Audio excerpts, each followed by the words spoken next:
somos tu voz. El nombre de nuestro próximo invitado puede que les resuene mucho, porque cuando yo digo Manuel Mirabal, seguro piensan inmediatamente en el vocalista de Aditus, y ciertamente es así.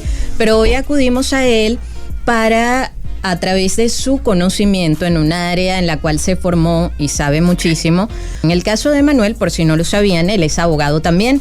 Fue director nacional de Derecho de Autor Venezuela, sabe mucho también de propiedad intelectual, music business. Sobre todo eso, él comparte información en su cuenta de Instagram, contenido súper útil y es interesante por demás. Así que, Manuel, te agradecemos muchísimo por compartir estos minutos con nosotros. ¿Cómo estás? Aquí, bueno, esperando el cafecito, pero bueno, haciendo trámites hechos desde temprano.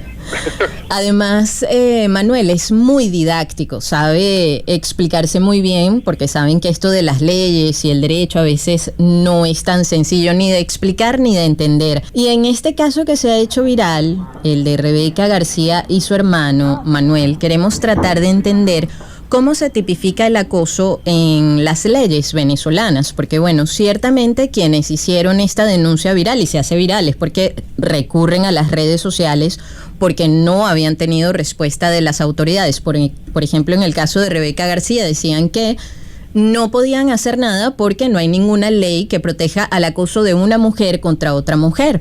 ¿Qué establece la ley venezolana o las leyes venezolanas sobre el acoso? Mira, aquí yo creo que es importante tener en cuenta que cuando se habla de acoso, nosotros tenemos lo que es la ley de violencia de género, o sea, realmente, y realmente allí lo que nosotros contamos es con un tipo especial. Hay mucha gente que dice que esta ley es inconstitucional. Yo no estoy de acuerdo con esta opinión, porque sí creo que hay ciertos delitos que tienen que ser tipificados en función de un sujeto especial. En este caso, para poder cometer alguno de los delitos que están dentro de esta ley, el requisito indispensable, salvo el de la violencia obstétrica, es ser hombre. Sin embargo, con lo que no estoy de acuerdo es con que no existan actualmente mecanismos para tú poder denunciar por acoso cuando se trate de hombre a hombre o de mujer a hombre. De hecho, inclusive yo mismo lo he vivido en conciertos. Y nada, uno a lo sumo lo que tiene que es hacer, recurrir a aplicar como el derecho a admisión, buscar que retiren a la persona si está molestando, o en el caso de las redes sociales, buscar alternativas, no de carácter judicial, sino de carácter administrativo, a través de lo que son los mismos términos y condiciones de las aplicaciones. Porque uno puede denunciar el contenido, uno puede denunciar el acoso por redes, y bueno, más allá de bloquear al usuario, también se puede reportar la cuenta, o bueno, como ocurrió que el libro creo que ya sí se bajó, pero Rebeca García tenía un libro, ¿no?, donde comenta todos sus acosos mezclado con algo de alucinaciones, en un libro que se llama Libro para Coco Aguirre. De hecho, tú hablas de alucinaciones, y bueno, ciertamente las víctimas declaraban que Rebeca García tiene un diagnóstico de trastorno límite de la personalidad, y ese era uno de los argumentos de las autoridades para no actuar ante sus agresiones y el acoso. Pero su condición psiquiátrica es limitante para que haya una acusación o una acción de parte de las autoridades. Mira, hay gente que dice que cuando una persona tiene algún problema, alguna discapacidad mental, es inimputable. Y digamos que esto es relativo. Lo que sí ocurre es que tú no le puedes aplicar una pena, sino algo que se llama una medida de seguridad. Que digamos que en español, para que todos lo entendamos, se trata de que la persona no va a ir a prisión, sino que va a ir a un centro psiquiátrico para ser atendida. Pero es totalmente similar. Y aquí la pregunta es, ¿por qué, si esta persona ha estado internada y ha tenido un diagnóstico, no se ha aplicado esto? cuál es la responsabilidad también de, por ejemplo, los familiares, los padres, la madre y la tía, porque el padre de los chicos falleció. O sea, él se desvivió frente a ellos, de hecho. Escuchan al abogado Manuel Mirabal. Lo cierto es que cuando surge esta como efecto bola de nieve en torno a las denuncias contra Rebeca García, también aparecieron señalamientos en contra de su hermano, Francisco. En su caso también fue condenado por los mismos delitos, ¿no?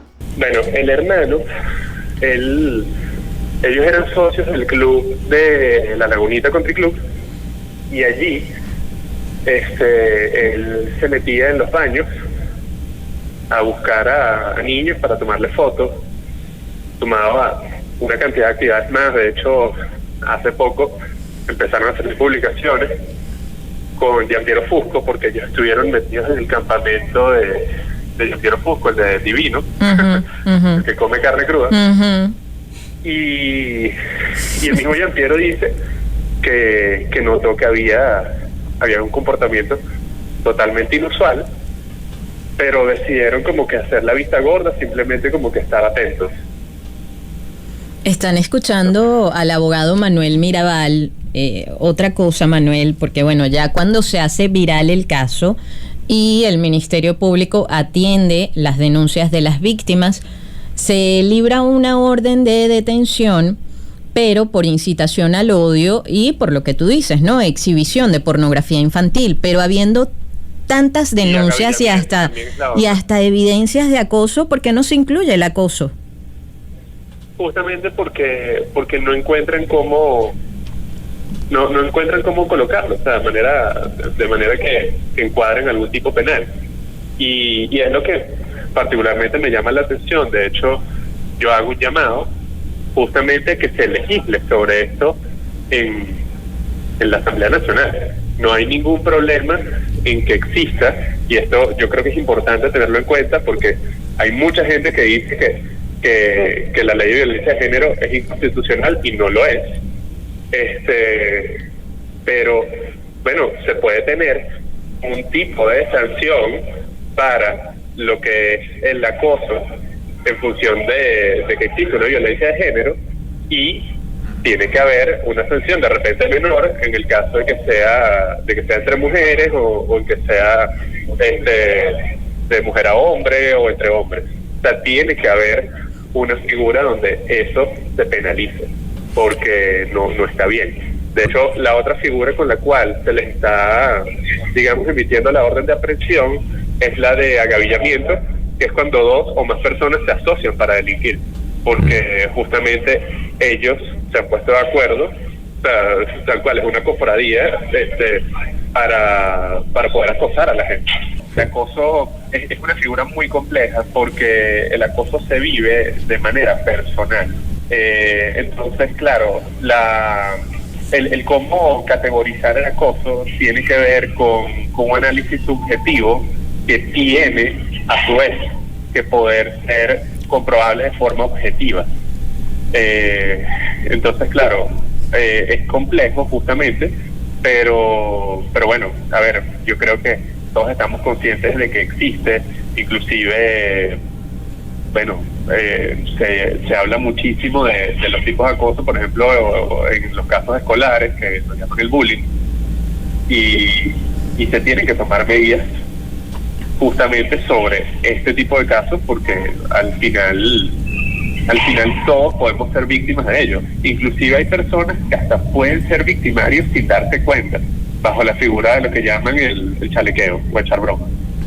Incluso el tema del ciberacoso. Yo creo que aquí las leyes venezolanas todavía no incluyen el tema del ciberacoso. Ahí uno pudiese pensar que, oye, falta una actualización, una reflexión profunda sobre el sistema normativo que existe en Venezuela. Ahora bien, tú hablabas sobre ese libro que escribió Rebeca García, ya Amazon lo retiró, y en parte tú también lo explicabas en un contenido que compartías en las redes sociales, pero no hay algo que regule, o no sé si decir censura este tipo de publicaciones. ¿Estaba este libro o este tipo de contenidos protegidos, por ejemplo, por derechos de autor?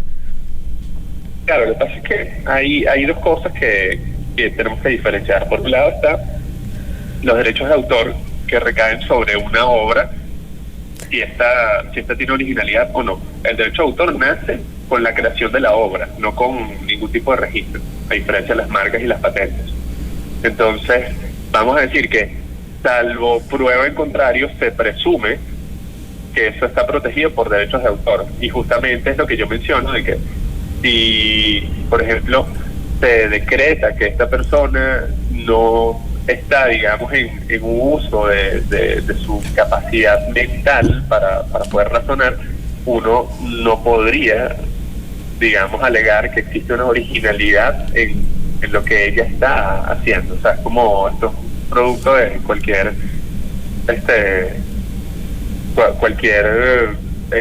como desviación que pueda tener a nivel psicológico, ¿okay?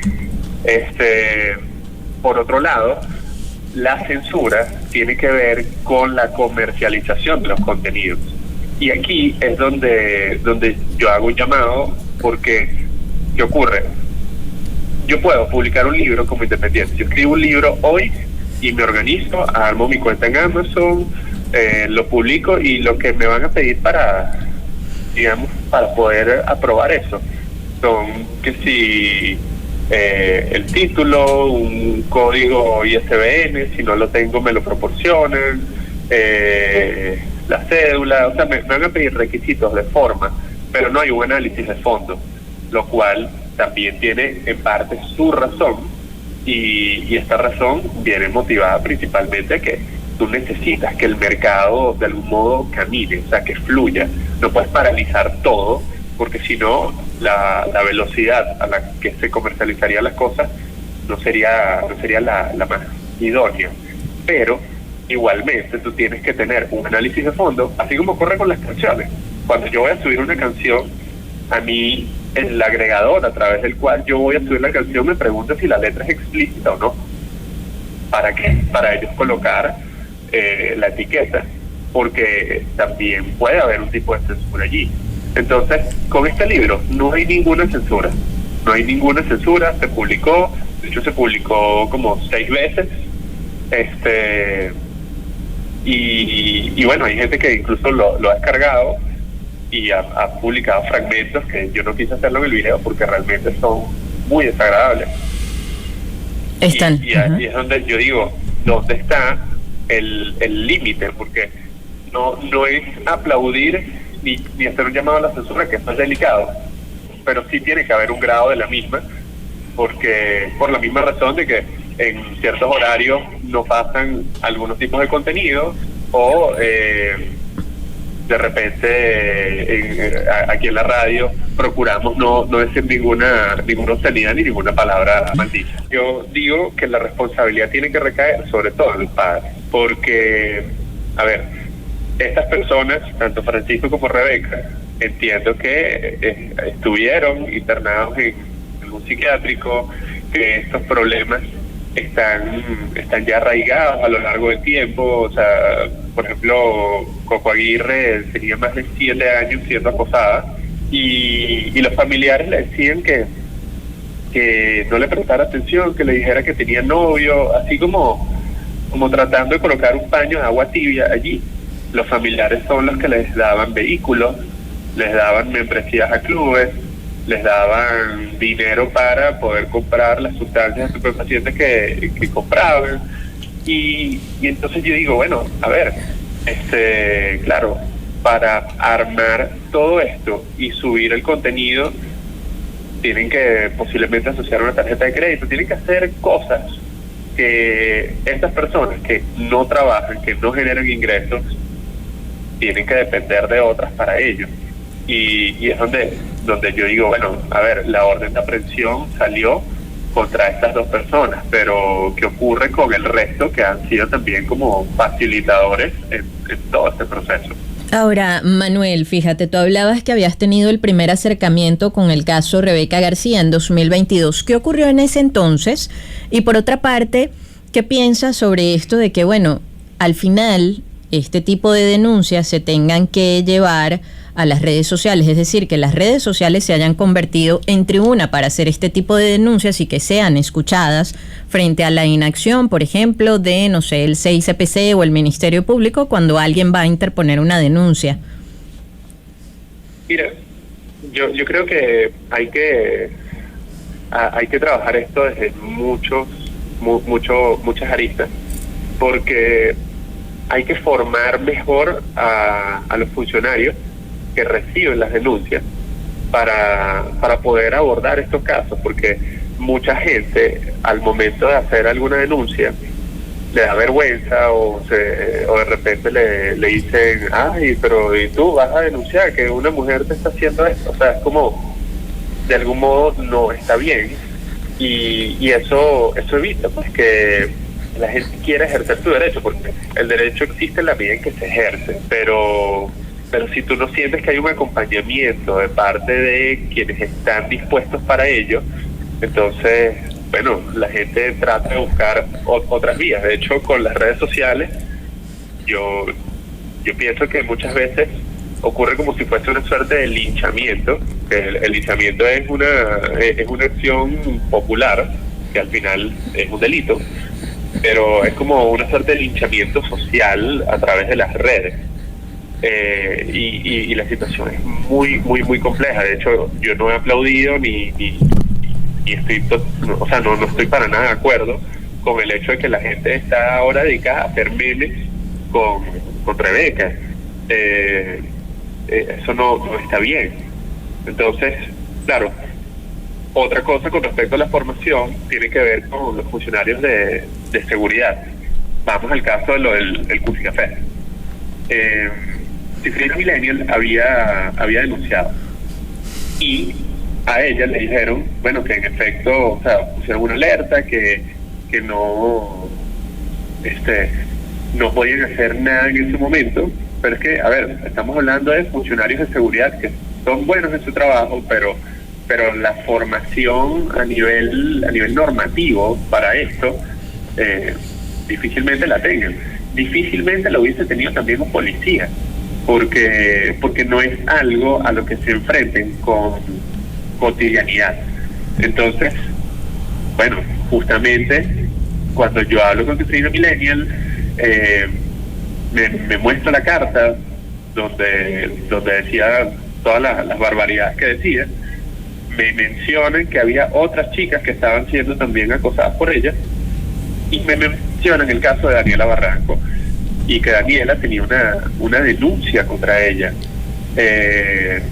metida en tribunales. Entonces voy a Camerino, hablo con Daniela me facilita las cosas, y en ese momento ya nosotros hablamos con el personal de seguridad, y la orden fue, bueno, hay que identificarla y hay que sacarla, porque esto es un riesgo. O sea, no podemos esperar a que golpee, a que haga algo para tomar una acción, porque bueno, no está bien, y ya lo que está haciendo afecta realmente el orden público. Tenemos una orden de alejamiento de Daniela que está aquí también. Entonces, bueno, estos son elementos suficientes para tú poder alegar que en virtud de lo que es el derecho a admisión, tú puedes retirar a la persona del recinto, como cuando retiras a una persona que están peleando.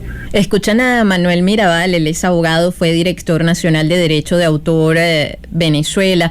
Para concluir, Manuel, y gracias por concedernos estos minutos, pero para ya dejarte tranquilo, volviendo al derecho de admisión al que hacías mención justamente en el contexto del caso de Rebeca García y bueno, todas las acciones que giran en torno a este caso, ¿cuál es tu reflexión a propósito de la interpretación y aplicación de esta figura? Porque a partir del derecho de admisión también se han hecho virales en redes sociales casos de personas que denuncian que, por ejemplo, no las dejan entrar en algún local, no sé, por su color de piel, en fin, haciendo mención o alusión al tema del derecho de admisión. El derecho de admisión no es una carta o cheque en blanco, y justamente uno tiene que tener, digamos, claridad en torno a los motivos por los cuales uno puede aplicarlo, y tiene que haber igualdad para todos. Ejemplo, hay espacios en donde no te dejan entrar con shorts. Entonces, bueno, hay una norma de vestimenta y todos la tienen que cumplir. Si el hijo del dueño del sitio aparece con shorts, entonces ya no se estaría aplicando la igualdad en torno a lo que es el derecho a admisión, y eso, bueno, o sea, ya carecería de sentido completamente la norma. El problema no es aplicar el derecho a admisión, sino los motivos por los cuales lo aplicas. Y hay motivos por los cuales evidentemente no se puede aplicar. Tú no puedes aplicar el derecho a admisión en función de lo que es la raza, el color, orientación sexual, etnia, religión. O sea, realmente no puedes hacer una aplicación del derecho a admisión en función de una discriminación. Eso realmente no se puede hacer, no se debe hacer. A mí inclusive me llamaron una vez por un amigo que a él lo sacaron, a Gabriel Oballí. Bueno, a él no, a otras personas las sacaron de un local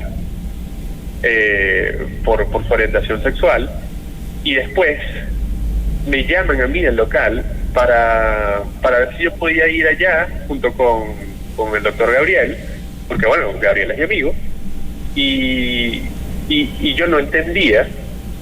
Y claro, después me dice Gabriel, no, yo creo que ellos quieren hacer esto para limpiar su imagen por esto que ocurrió y no me siento cómodo. Y yo le dije, no, bueno, entonces no vamos a ir para allá. Listo.